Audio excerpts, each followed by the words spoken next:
बड़ी विपरीत परिस्थितियां उपासक के जीवन में आ जाती हैं, सबके जीवन में आती हैं।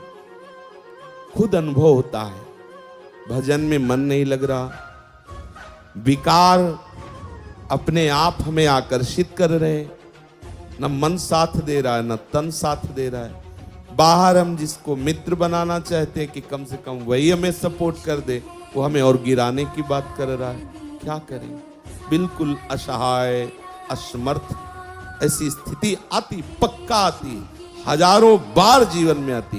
ये हम अपने जीवन की बात कर रहे हैं, हजारों बार एकदम अंधेरा, कोई पकड़ नहीं आ रही, अंदर से अंधकार छाया हुआ है, बाहर से कोई समझाने वाला नहीं, विकार का भयंकर उन्माद।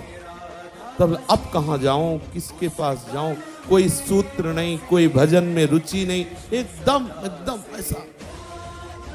ऐसी परिस्थितियां या बाहर से एकदम प्रतिकूलता। देखो, बाहर की प्रतिकूलता झेलने की सामर्थ्य भगवत चिंतन में है। अंदर से चिंतन सरस चल रहा है तो बाहर से हम प्रतिकूलता सह जाएंगे।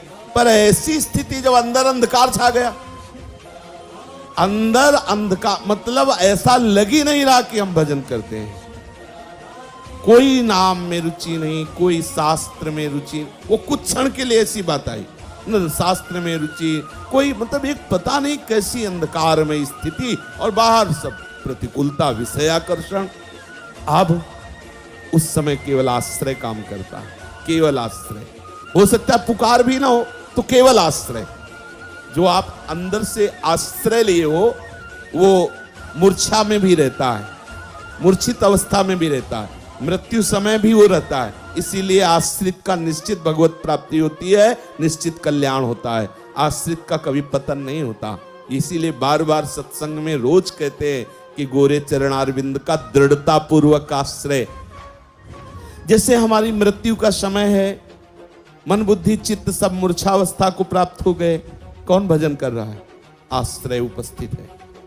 जीवन भर जिनका आश्रय लिया, उस समय वो भजन के कारण नहीं, आश्रय के कारण हृदय में उपस्थित हो जाते हैं और उसको परम गति की प्राप्ति। आश्रय बहुत बड़ा तत्व है, बहुत बड़ी बात है। भजन और ये सब पीछे पहला आश्रय, बिगड़ी जन्म अनेक किया वही सुधरे आज, हो राम को पहले बात आश्रय, और फिर आगे की सब बात। पहला आश्रय, उस समय आश्रय काम करता है। हमने देखा है, कई बार देखा है। एक बार हितधाम में श्री जी की सेवा में थे, तो ऐसी प्रतिकूलता आती, कैसे बताएं, बड़ी विचित्र प्रतिकूलता आती है।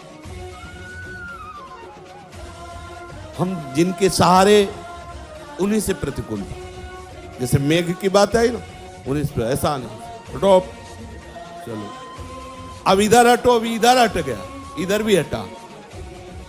अब वो जो सरस चिंतन हो, अब कैसे जिए।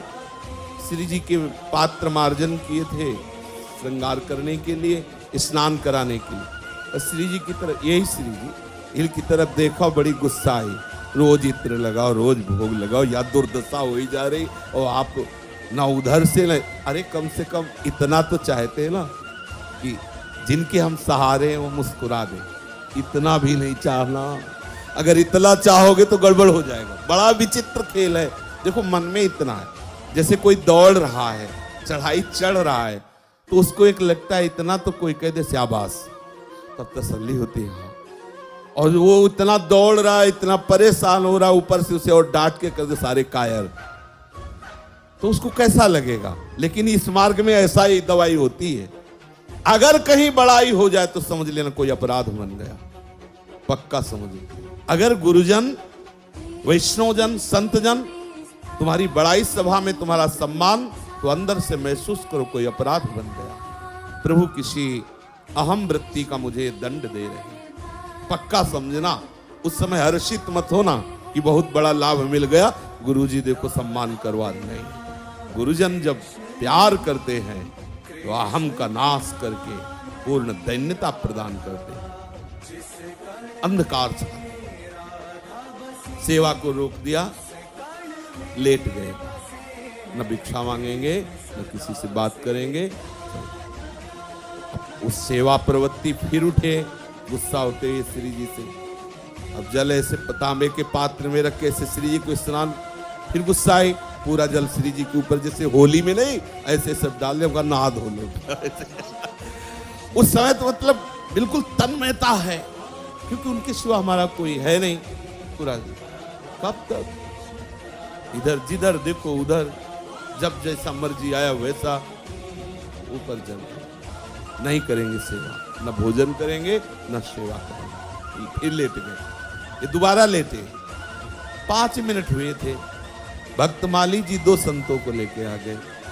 श्री हरिवंश आवाज आई तो थोड़ा देखा, 3 संत उनके सहित। अब गुस्सा थोड़ी दिखानी पड़ेगी। और ऐसी चर्चा की कि रोते हुए सेवा शुरू हो गई। वो जो ही गए तो रोते हुए सेवा, एकदम आनंद। सच्ची बताते हैं, आश्रय तत्व संभालता नहीं, ऐसी परिस्थितियां आती हैं मानसिक और शारीरिक कि उपासक परेशान हो जाता है।